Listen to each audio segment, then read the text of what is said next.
در تاجیکستان خلق بیانگری صاحب اختیاری و سرچشمه یگانه حکومت دولتی بوده آن را به واسطه و یا به واسطه وکیلان خود عملی می‌گرداند. افاده عالی به واسطه حکومت خلق رایپرسی عمومی خلقی و انتخابات است. این است که امروز همه حوزه و اوچسکه ها به انتخابات دعوت نوی وکیلان به مجلس نمایندگان مجلس عالی جمهوری تاجیکستان و مجلس های محلی وکیلان خلق که 2 مارس سال جاری مقرر شده است آماده گردیدند. انتخابات وکیلان به مجلس نمایندگان و مجلس‌های محلی یکی از مهمترین روندهای سیاسی در جامعه میباشد. آن به شهروندان امکانیت می‌دهد که در تشکل حکومت قانونگذار و اداره دولتی اشتراک کنند. انتخابات شفاف و آزاد نه تنها نماینده مردم را در اداره دولت تامین می‌کند، بلکه به رشد استوار کشور و تحکیم ثبات سیاسی مساعدت می‌نماید. انتخابات یکی از رکن‌های اساسی نظام دموکراتی و معرکه مهم سیاسی میباشد که اشتراک فعال شهروندان را در اداره دولت تامین میکند. این روند افادهگری حکومت خلق بوده با رعایت عنصرهای سیاسی و حقوقی در مملکت دایر میگردد. در شهر باختر برای برگزاری انتخابات وکیلان به مجلس نمایندگان مجلس عالی جمهوری تاجیکستان و مجلس‌های محلی وکیلان خلق آمادگی همه‌جانبه دیده شده است. کمیسیه حوزوی حدود یک مندته انتخاباتی باختر 26 که شهر باختر، شهر لوکند و قسمتی از ناحیه کوشانیان را فرا میگیرد برای در سطح بلند دایر گردیدن این معرکه مهم سیاسی و حقوقی تدبیرهای ضروری عملی نموده طبق ترتیب معین گردیده فعالیت را به راه مانده است.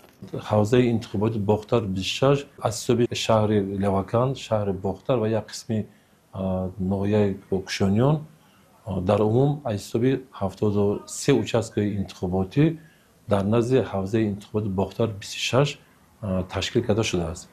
در امروزه حوزه انتخابات باختر 26 در اساس موادهای انتخاباتی که از طرف کمیسیه مرکزی انتخابات پیشنهاد نموده و سندهای پیشنهاد نشر شده در دوره قانون کنستیتوسیون جمهوری درباره انتخابات مجلس عالی جمهوری تاجیکستان علاقه وابسته به مسئله بقیه‌گیری نامزدا که از 1 ینوار تا 15 ینوار پیشبری نامزدا و مجلس نمایندگان مجلس عالی جمهوری تاجیکستان دوام داشتند.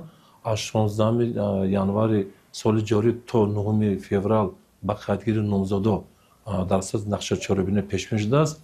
از این لحاظ در این دوره 5 نفر نامزدا برای نامزدی خودش برای بقیه گرفتن به مجلس نمایندگان مجلس عالی جمهوری تاجیکستان پیشنهاد نموده بودند. همه حوزه و اوچسکه های انتخاباتی در اساس قانون جمهوری تاجیکستان درباره انتخابات مجلس عالی جمهوری تاجیکستان، قانون جمهوری تاجیکستان درباره انتخابات وکیلان به مجلس های محلی وکیلان خلق و دستورالعمل کمیسیه مرکزی انتخابات و رایپرسی تشکیل کرده شده. چاره‌های ضروری برای برگزاری انتخابات آزاد و شفاف اندیشیده شده است. از طرف کمیسیه حوزه انتخابات باختر 26 در حدود شهر لوکند و در شهر باختر یک مرتبه سمینارهای آموزشی برگزار نمودند و در سمینارهای آموزشی با участковые انتخاباتی با کمیسیه انتخاباتی باید با مسئله آمادگی برای انتخابات مفصل از نزدیک با فهمانده دادن حجت‌های لازم باید به انتخابات برگزار شد. در حوزه و اوچسکه های انتخاباتی رویخط انتخاب کنندگان ترتیب داده شده برای آوازدهندگان فضای آزاد فراهم آورده شده است. اوچسکه های انتخاباتی با کابینه های آوازدهی، قوطی های شفاف، قوطی های سیار، ورقه های آوازدهی، گوشه های اطلاعاتی تشکیل گردیده. همچنین حجره مادر و کودک، حجره طبی و برای شخصان امکانیت جسمانیشان محدود شرایط مخصوص مهیا گردیده است تا اینکه آنها نیز حقوق کنستیتوسیونی خود را عملی نمایند. از جانب کمیسیه ولایتی انتخابات طبق نقشه تقویمی تصدیق نموده کمیسیه مرکزی انتخابات و رایپرسی جمهوری تاجیکستان 69 حوزه انتخاباتی تأسیس داده شد و 1114 کمیسیه اوچسکوی فعالیت نموده ایستادند.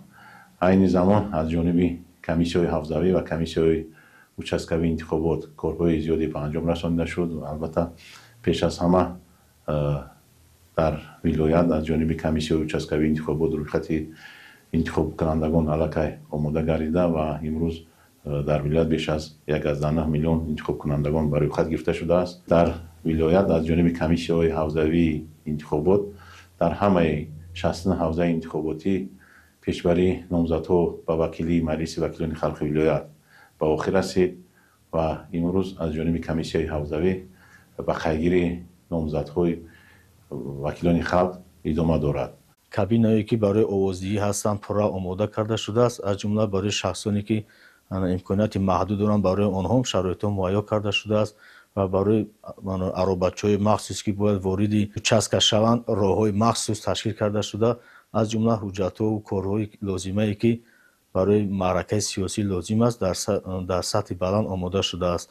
از جمله باز اتاق مخصوصی مادر و کودک فعالیت دارد. بنگاه طبی هست که برای شخصانی که در حالت آمدن انتخابات اشتراک کردن یعنی کمک طبی لازم شود، اتاق بنگاه طبی هم آماده شده است. با مقصد بلند برداشتن سطح آگاهی شهروندان و تأمین اشتراک فعال آنها در معرکه انتخاباتی در کوچه مرکزی شهر بختر در حدود اوچسکه‌های انتخاباتی و دیگر جایهای جمعیتی سرآدم شیارها و آویزه‌های اطلاعاتی نصب کرده شدند.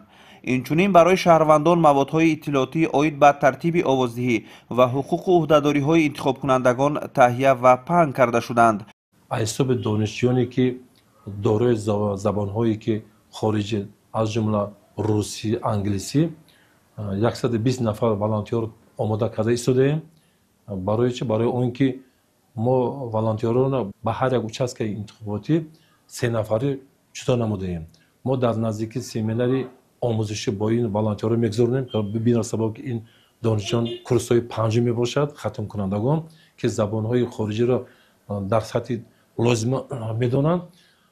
از حساب همین والنتیرها در روز انتخابات ما در участке انتخاباتی 3 نفری مونده، از جمله 1 نفر همچون ترجمان میمونیم برای اینکه در روز انتخابات ممکن تشریف میهمانان خارجی پیش بینی شده است برای فهماندن مسئله انتخابات. انتخابات که یکی از رکن‌های اساسی دولت آزاد و دموکراتی و حقوق بنیاد و دنیوی است، در شهر لوکانت بهر در سطح و صفت لازمه برگزار گشتن این چاره‌بینی مهم سیاسی برای انتخاب کنندگان فضای مساعد فراهم آورده شده است. در حوزه و участкه‌های انتخاباتی بهر آزاد و شفاف برپا گردیدن روند آوازدهی، کمیسیون انتخاباتی و اعضای آن طبق طلبات کار را به راه ماندند. در اساس نقشه تقویمی کمیسیون مرکزی انتخابات و رایپرسی جمهوری تاجیکستان امروز منتظم تا امروز در همه شهر و ناحیه و سمینارهای آموزشی با هیئت کمیسیون حوزوی، کمیسیون участковی انتخابات برگزار کرده شد و همچنین تمام موادهای کاربری، موادهای تبلیغاتی و که وابسته به برگزاری و تشکیل و برگزاری انتخابات علاقه‌مندی داشتن به همه کمیسیون حوزوی و участковی انتخابات دسترس کرده شده است.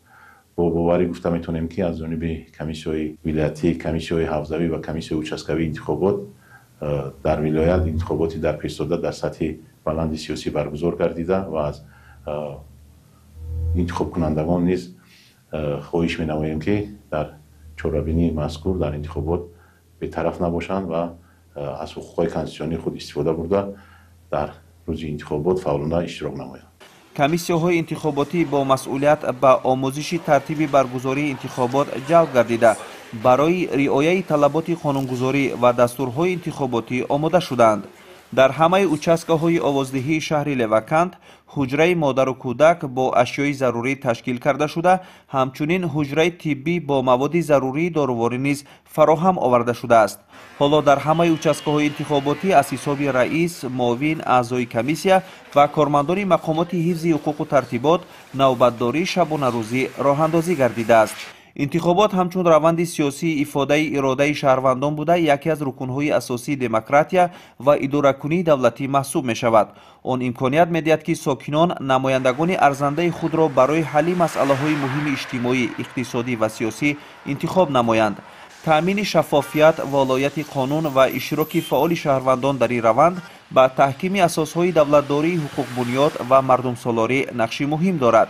برای همین هم در همه کوچه‌های شهر لوکانت با مسئولیت بلند سیاسی و سهم مقامات اجرایی محلی حکومت دولتی، آویزه‌های معرفتی و اطلاعاتی کلان حجم و چشمرس که ساکنان را به انتخابات وکیلان به مجلس نمایندگان مجلس عالی جمهوری تاجیکستان و مجلس‌های محلی وکیلان خلق دعوت می‌کند نصب کرده شدند.